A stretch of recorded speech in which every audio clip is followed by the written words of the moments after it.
And I'm Julia Shaheen. I'm the literacy manager at the Stark County District Library. And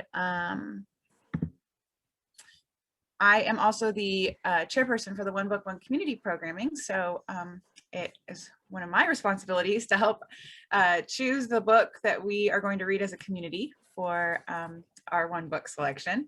And this year we chose I'm Proud of You by Tim Madigan, and we're very excited to have him. So I'm just going to read to you a little bit of a bio on Tim, and then I'll turn it over to him. So in a journalism career spanning more than 3 decades, Tim has written for the Washington Post, Chicago Tribune, Politico, Reader's Digest, and for 30 years, the Fort Worth Star-Telegram. It was a 1995 assignment for the Star-Telegram that led to Tim's interview with Fred Rogers, the icon of children's television, and a close friendship between the two men that lasted until Rogers' death in 2003. Tim's memoir, I'm Proud of You, My Friendship with Fred Rogers, is an intimate account of Rogers' human greatness and a testament to the healing power of friendship. So I'm going to turn it over to Tim. If you guys have any questions, we're going to do a little Q&A towards the end. Please feel free to put your question in the chat box in the corner, and I will read a few, and we'll see if we can answer them for you. And with that, I'm going to turn it over to Tim. Thanks, Tim. Oh, thank you, Julia. It's really awesome to be with you and to be with the students today. I talked to the old people last night, telling a version of this story about my friendship with Fred Rogers, and I understand that at least some of you, some of the teachers have kind of introduced Fred Rogers, the name of this program, television program that ran for 40 years, was called Mr. Rogers' Neighborhood. Fred was, he eventually became one of the most famous people in the world because of that program. And it was an unusual program, to say the least, especially compared to a lot of things you say on TV now, or see on TV now, because it was very quiet, very slow. And he would, one of the things he would try to do, my friend Fred, and I'll tell you about our friendship in a bit. One of the things he would try to do in his program, and he was very successful at it, I think, was he would try to look through the lens of a television camera and try to make eye contact with every single person who was watching his program. But eye contact. Think of how important that is, even the young ones.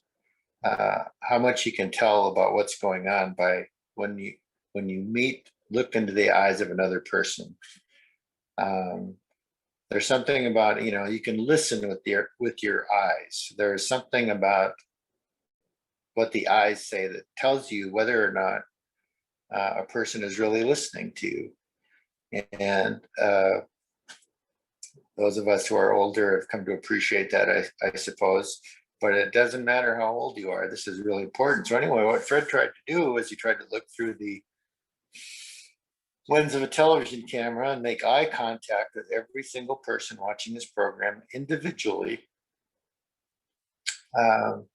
And the people he was speaking to most specifically were children aged 5.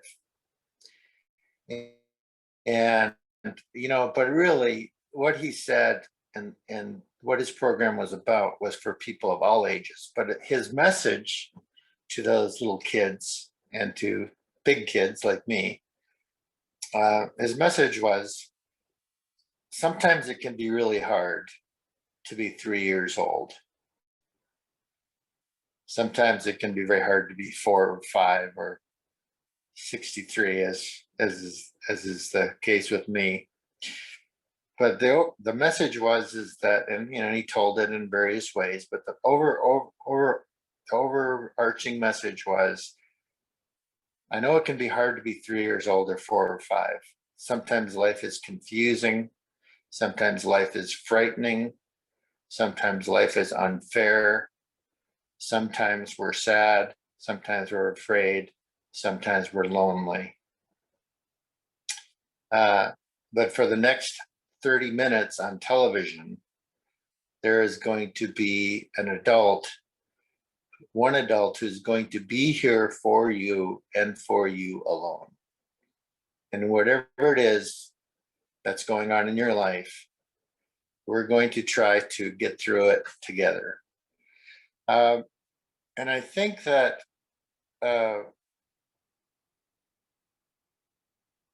in thinking about talking to you today, I'm hoping to achieve something of the same thing, to look through the lens of this Zoom stuff we have going on and try to make eye contact with each one of you. And to try to bring some comfort, I suppose, with the story of my friendship with Fred, because through this, what's gone on, the coronavirus pandemic and everything that's happened since about this time last year, I suppose, obviously my heart breaks in so many different ways. And I've been frustrated. I've had good friends who have died because of this.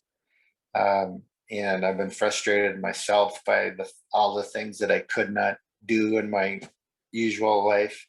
But more than anything, I just think of the school kids whose lives have been disrupted and changed because of the things that you've had to do to try to stay safe.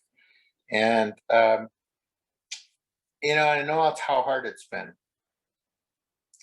And, hopefully we're getting close to the end, and hopefully life will return to normal.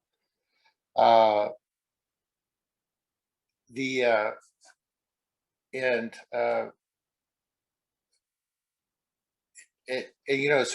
before I get into the my story of my friendship, I want to talk about some things that Fred believed and Fred said.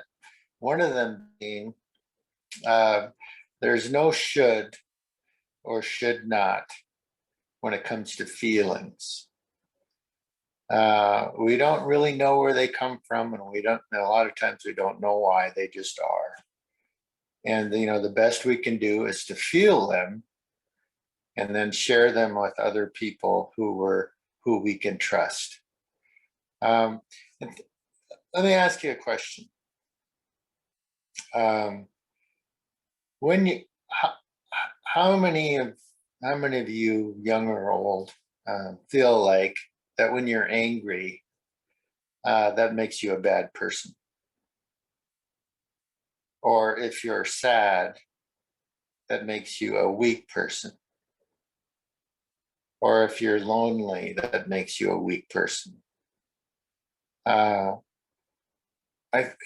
think we all do that some way. Not only are we angry, but we feel bad about being angry. And one of Mr. Rogers' messages was, you don't need to feel bad about your feelings. I mean, and through all the things that we've been together over the last year, there are going to be a lot of feelings associated with that. And Fred would say, of course, after everything you have been through, there are going to be so many feelings, and just don't feel bad about having your feelings. We want to find good ways to express them in ways that aren't going to hurt other people. But never be ashamed of your feelings. If one of Mr. Rogers,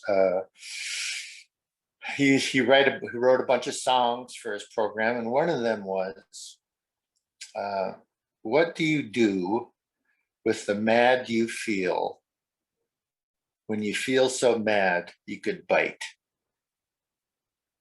And in this song, he went on to suggest that for young kids, it would be to run around the block or scream into their pillow or pound on Play-Doh, or pound on the keys of the piano, which is what he did when he was young and he was feeling these big feelings. For adults, it might be other things, but what he didn't say was that it was wrong to be angry. So it's not wrong to be angry. It's not wrong to be sad. And just know that all of us have felt those feelings. And I think we'll talk about this in a bit, that everyone has those feelings. And so, I just had a note from someone saying there's mad, there's sad, and there's happy, and there's silly. And that is all part of being a human, right? We have these we have these painful feelings, and then we have these happy feelings. And so just if you could, for this moment, just feel like you're right where you're meant to be. You're with friends. Hopefully I'll be a friend, and we can talk. I'll tell you about my friendship. So anyway, it was 1995. The year was 1995. I was working at a newspaper in Texas, in Fort Worth. I was working on a story about violence on television and how it affects children. How that violence, the terrible things we often see on TV, affects kids. And, a friend of mine at the paper suggested that I should interview Mr. Rogers for that story, which I thought was a great idea. I didn't really know Mr. Rogers that well at the time. I didn't really watch his program. I think my kids did. But obviously he was a very famous man and an expert on these things. So I made the necessary arrangements, and I called his office, and one day at my desk, my phone rings, and I pick it up, and at the other end of the line, there was this voice that some of you have heard in clips in the last few days. This very soft, kind voice that said, "Hello, my name is Fred Rogers, calling from Pittsburgh," which is where he lived and filmed his program. And so anyway, I just thought it was fantastic, because it isn't every day, even as a newspaper reporter, that you get to talk to someone who's famous, right? Anyway, so we talked for a long time about violence on television and how it affects kids, and how he saw his program as a way to kind of be the opposite of that, of being really kind and slow and gentle and thoughtful and loving. And that was kind of the way he did this program from 1968 when he started until the year 2000 when he ended.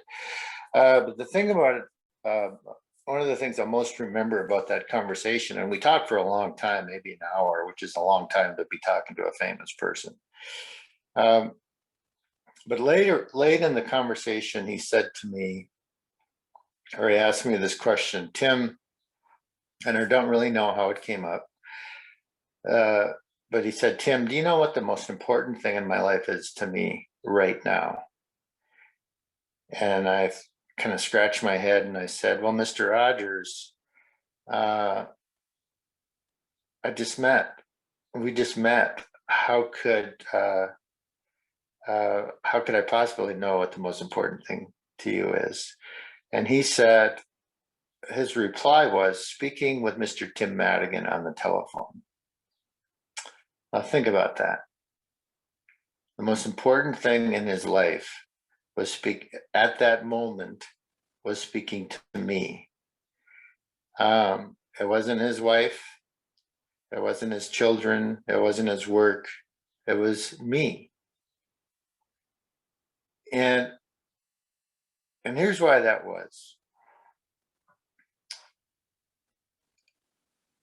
Fred had this amazing ability to be present to life and every person in. Now, think about this.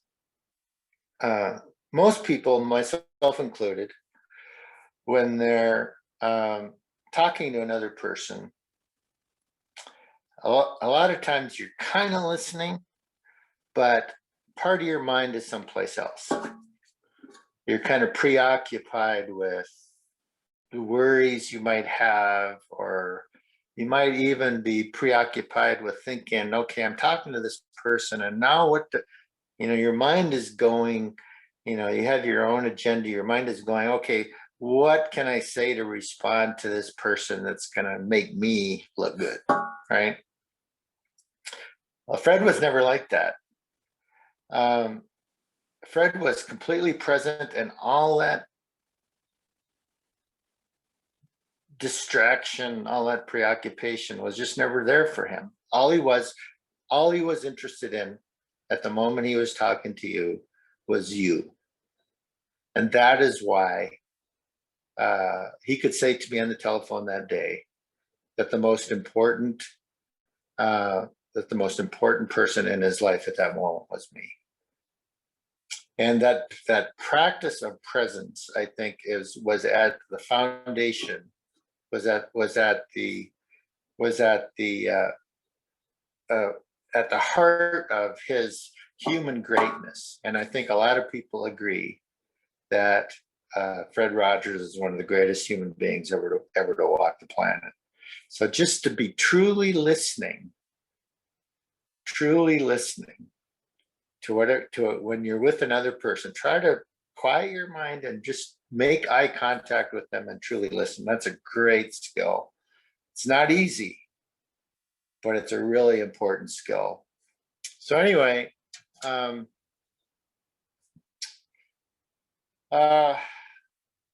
first conversation went so well that I was invited to Pittsburgh to spend 4 days with him to write a story about Fred himself. And so I went, and it was an amazing experience, because this time I got to experience that presence, that love firsthand. And it was he was unlike any person I'd ever met. And I watched him film one of his programs, and actually the day I was on the set, the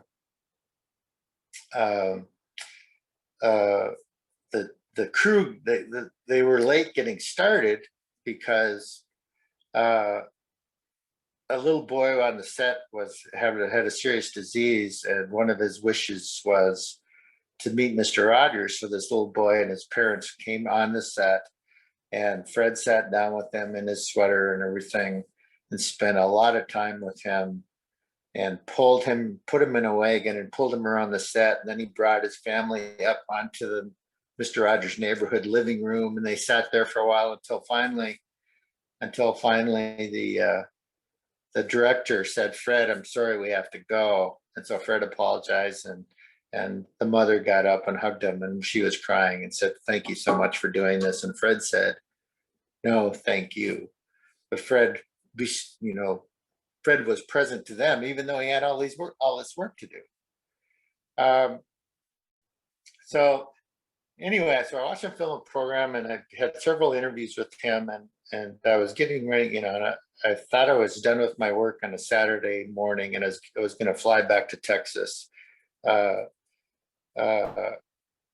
next Sunday. But Fred called me at my hotel and said, "You want to come to church with me then on Sunday morning?" And I said, "Well, of course." So I did, and I went to church with him, and he and myself and Fred and his two grandkids were together in a pew. And then there was a part in the church service where the minister asked people to share things that they were happy or sad about. And so someone says, "My friend has cancer," my daughter has a new baby or new job or that sort of thing. And then the last person to speak was a woman who stood in the back of the church, and she started going on this long and confusing and really kind of embarrassing talk about war, WAR. What it was, she was obviously very upset, but she really wasn't making any sense. And people in the church were going, oh my God, this is terrible. And the poor minister was trying to think of something to say where she would finally be quiet, because she just went on and on and on. Well, finally she did be quiet. She did. And everyone, most people in the church were going, oh, that's terrible. That was embarrassing. Except the guy sitting next to me, Mr. Rogers, Fred Rogers, who leaned over and whispered in my ear that, that poor dear, at some point in that woman's life, she suffered terribly because of war.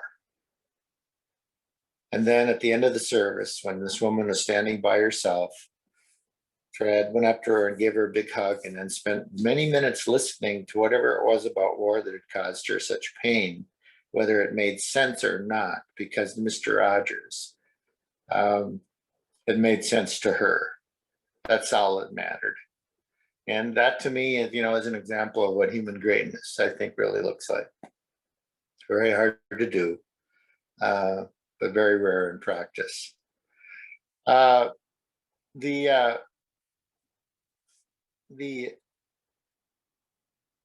day he walks me to my car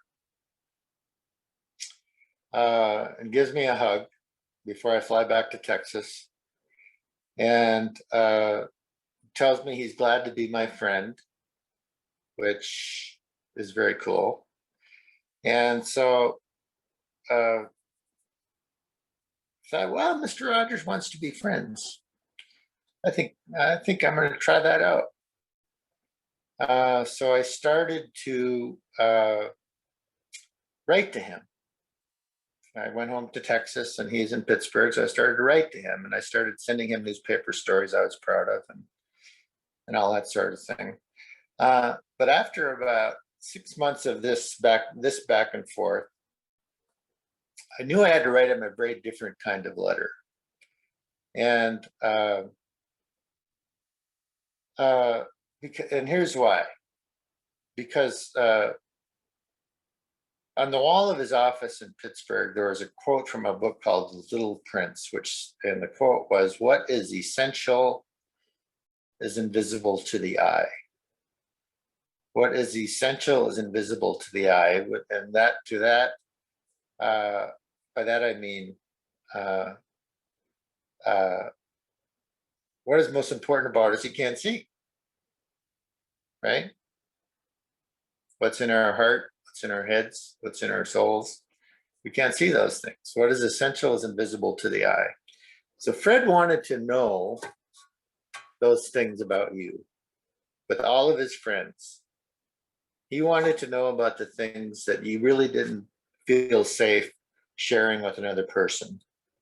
One of his favorite sayings was, anything mentionable is manageable. Which means there's nothing so terrible that it can't be said out loud, right?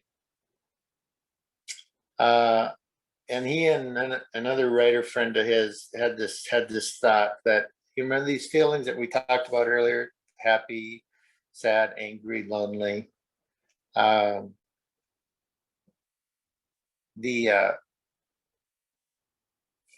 think most of us think at some point in our lives, at least, that when we have those feelings, have those difficult feelings, that we're the only ones who do.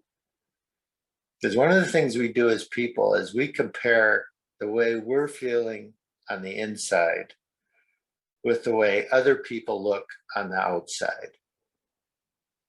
And we think that we're the only ones who have these difficult feelings.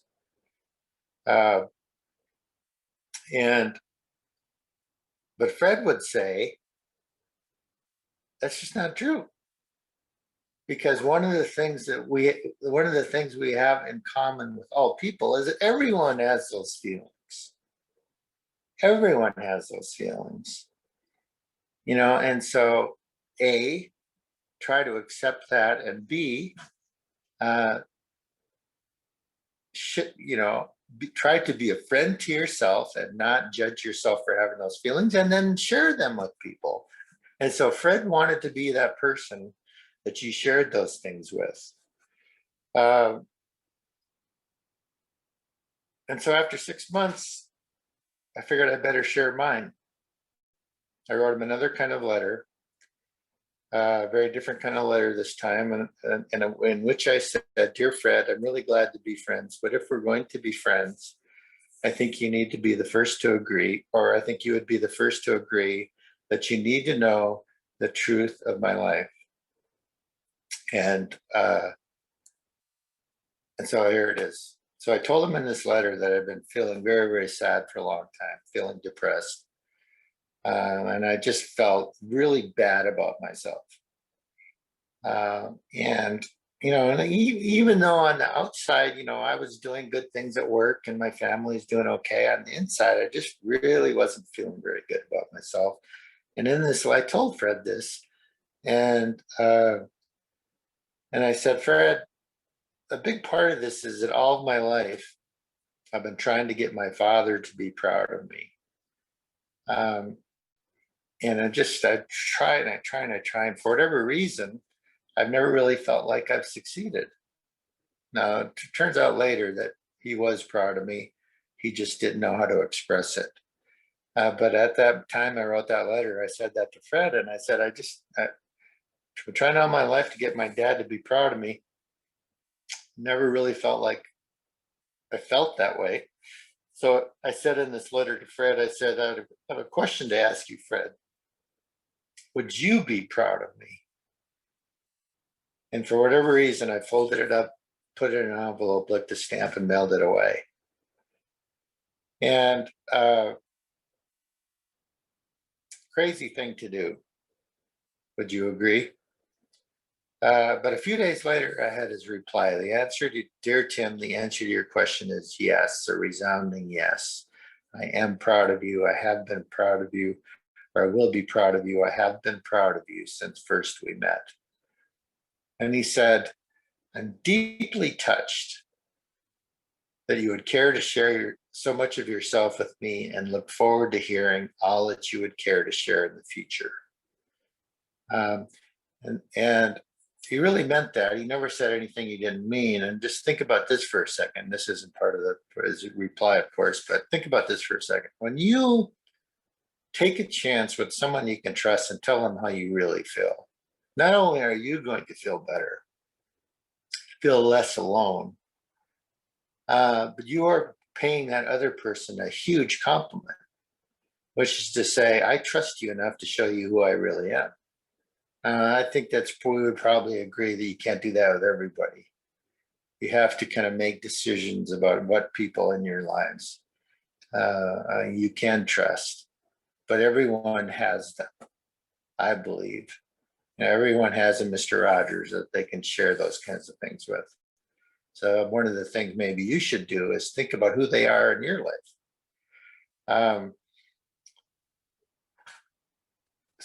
He said, "Your trust confirms my trustworthiness." And he said, "You know how special you really are. Your place in this life is unique, absolutely unique."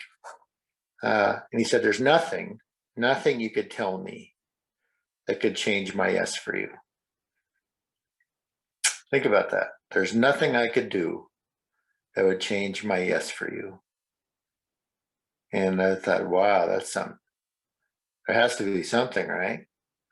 Well, I did something, I was in a situation about a year and a half later where, I was just going through a really hard time in my personal life, and I was really feeling really bad about it. And so I wrote him this letter, another letter. It said, I'm just really, going through a hard time with my family, and I'm about to do something that is just really hard to do and something I feel really ashamed about. And I said to him, you know, hate to have to tell you this, but could you be proud of a person like that who's about to do what I was about to do? It had to do with my, my family, and everything turned out okay. But at the moment, I was in a really bad place. And he wrote back and he said, please know that I would never forsake you, that I would never stop loving you, that I will always be proud of you. He said, those of us who care about you are privileged to share your pain. If only we lived closer, he said, I would drive to your house, knock on your door, and when you answered, I would take you into my arms and hug you tight. And he said, you are my beloved brother and you are God's beloved son. This at the moment where I was feeling really low about myself.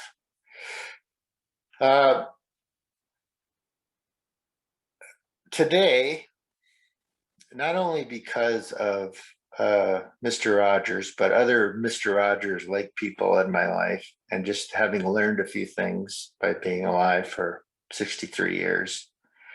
My life, even with the pandemic and so many other things that are going on, my life is much different.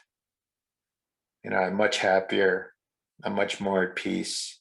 I play as an old man, I play in a rock band. I climb mountains. I enjoy my work. Perhaps most importantly, I have a great family and friends. And so I've been, that was a very, very difficult time in my life. But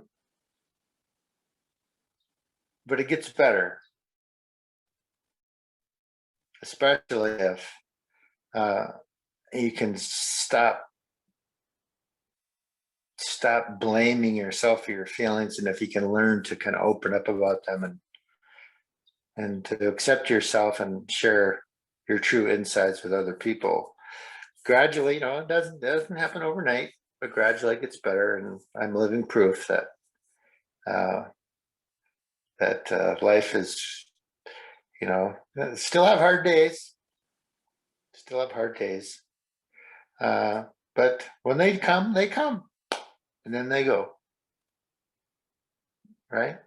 Sometimes I share them, sometimes I don't, but I've known that these things come and go. The thing I'll close with is an experience I had telling this story, story of my friendship with Fred, to a group of about 1,200 junior high kids in Tampa, Florida, maybe 5 years ago or so. They piled into this gymnasium, and there were just a huge group of them. And I told this story, and so at the end of it, I said, I got a confession to make. And you could just kind of sense that when I said that, all these kids kind of leaned forward in their seats, waiting for whatever it was I was about to say. And so what I said was, I have a confession to make. And I said, I'm a mess. And they just kind of laughed. Me even applauded. And I said, well, maybe not as much of a mess as I was 20 years ago, but still a mess. And so then they really applauded. They thought that was great to hear an old person say that they were a mess. I said, but then I said, but before you get carried away with yourselves, here's another secret. You're a mess too. Every single last one of you are a mess. And you know what they did? They clapped even louder. It's like, oh my God, I'm not the only one. And I said, there's another word for mess. Does anyone know what it is? And a little girl on the front row said, human. And I said, exactly. The mess, the beautiful messes that we are, just means we're human. And I said, well, here's, So here's I said, here's the best news. We're all messes inside. Some days worse than others. We're beautiful messes. That's part of being human. But the best news is that none of us have to be messes alone. And they just exploded.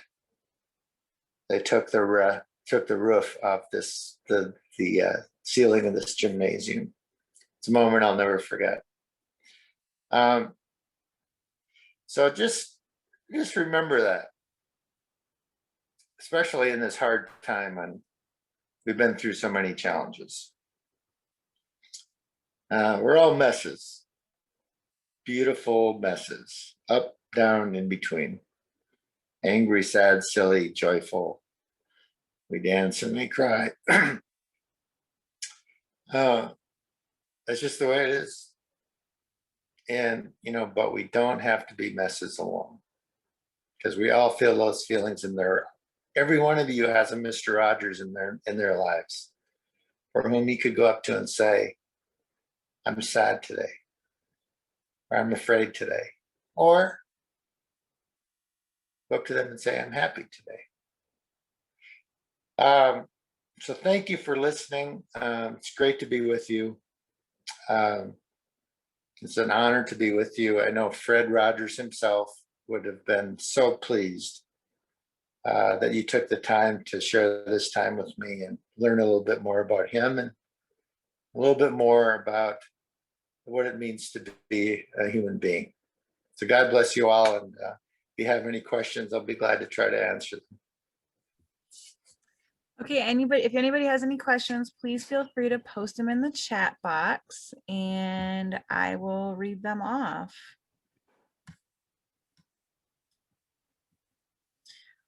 Tim, I have a question. How is Daniel, are you familiar with Daniel Tiger, and how has he continued the message that Mr. Rogers started? Well, Daniel the Tiger is very much based on Fred himself. Obviously, Fred, who died in the year 2003, is no longer here. But the people who knew him best created this cartoon character based on Fred himself. So it's no accident that that when people watch Daniel the Tiger, they think, they're reminded very much of Fred. And I think that even though I don't watch a lot of Daniel the Tiger myself, and hearing from other people that the same kind of kindness, presence, concern, gentleness, love that character has shows on TV it was based on the same qualities that Fred had. Awesome. Well, somebody wanted to know how old you were when you met Mr. Rogers. Well, let's see. Let's do the math. It was 1995. I was in my 40s someplace. So I was like, I was 40 some years old. I married and had a couple of kids, and I was doing very well in my career. But again, on the inside, on the outside, I was looking great. On the inside, it was a totally different story. And so we can be very good at hiding these things, I think. One of our teachers asked, what was your favorite Mr. Rogers quote or most valuable lesson? Well,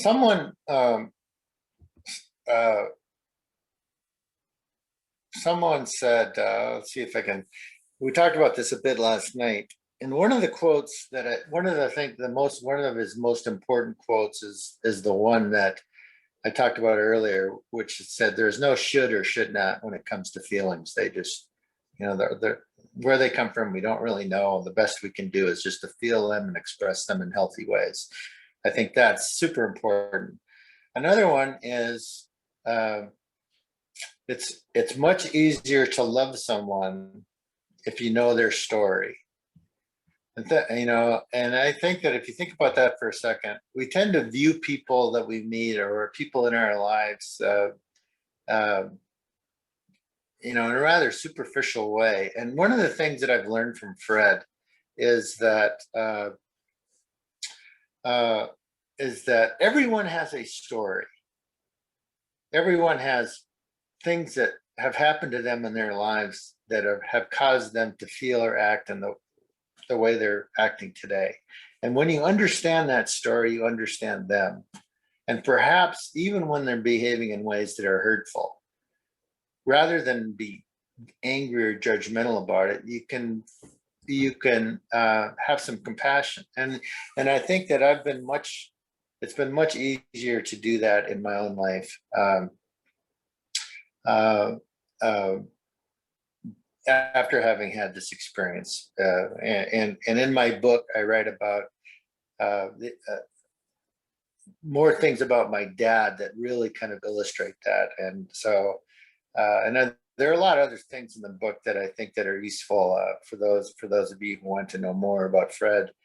But those are the two quotes. There are so many. What do you do with the mad you feel when you feel so mad you can bite? It's an important question. And it was just, there's all kinds of stuff. Some of them escape me now, but there's so many things that he said that I think are important. One of the teachers said that one of her students wants to know, what do you do when you get sad? What a beautiful question. Here's what I do for starters. On the days when I'm sad, I go to a room by myself, and I just sit and I try to quiet my mind, and I can just feel the sadness. And most importantly, this is what I don't do. I don't say to myself, if you weren't so weak, you wouldn't be sad. What I say to myself is, you are really sad today. And I try to be a friend to myself the same way people would be friends to me. I think that is so important to learn how to do, to have some compassion for ourselves. And then, depending on how sad I am, I'll just call up a friend and say, this is what's going on, and I got to talk to somebody, or talk to a group of friends who I can trust, and share, speak these things out loud, when it's necessary. So I've had this way of dealing with the hard feelings, and when you have that way of dealing with them, they much more quickly come and go. And even if, I think one of the things that's really important to remember is, you're feeling a certain way right now, but in an hour you might feel different. If you're having hard feelings, they're only temporary. Things will change.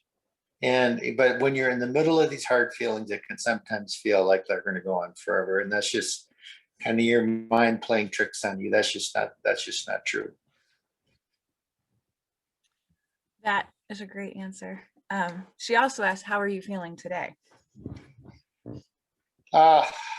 Golly, what are you guys doing asking me these hard questions? You've got some really lighthearted questions too, like who played the voice of Daniel? Well, I don't know. I don't know the answer to that question.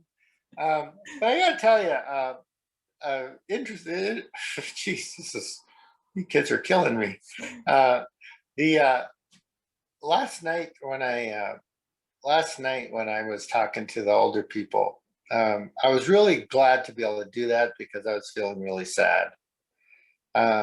We had been feeling sad and kind of frustrated because some of you have probably known that there's this terrible weather situation going on down in Texas. We had been without power for a couple of days, cooped up in our house, and I was sad. I was kind of frustrated with that and sad about you know, a lot of times I'm just sad about what the world has gone through in the last year. But in talking to the people, even over Zoom, and talking to you this morning, it's like what I was saying before. When you're sad, you can say so out loud, something changes. And, you know, and I'm still a little sad, but speaking to you, being with you, feeling connected to you really helps.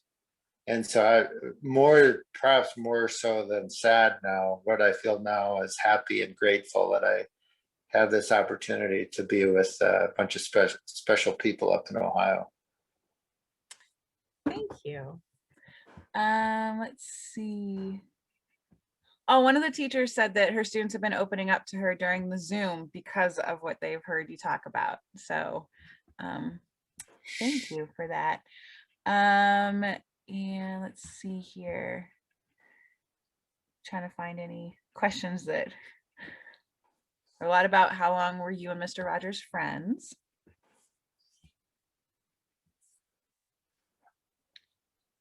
Did you get to see them making when you went to see the filming of one of the episodes, did you see the puppets and Daniel Tiger and King Friday and all of them? I did see all the puppets. I didn't actually watch them film that part of the program. The part I watched was him coming through the door. I'll never forget him coming through the door with that theme song and singing "It's a Beautiful Day in the Neighborhood," etc. You know, I won't inflict my singing on you. But he comes in and puts on his sweater and takes off his serious shoes and puts on his tennis shoes. But that day was unusual because he was wearing sunglasses when he came through the door, and these really weird looking sunglasses. And he sits down on the sofa, and he says, he takes off his sunglasses and he says, and I'm still here. I'm just me. And he's trying to make a point that the people might wear different things or look different ways, but they're all still the same on the inside. But I was back in all these people were in the control room and they were just laughing at how silly he looked, and you know, his crew was going crazy. You know, but I every once in a while I try to find that episode to look at. But in terms of the puppets, you know, I think he put them on his hands and just kind of, he was the voice of all those puppets.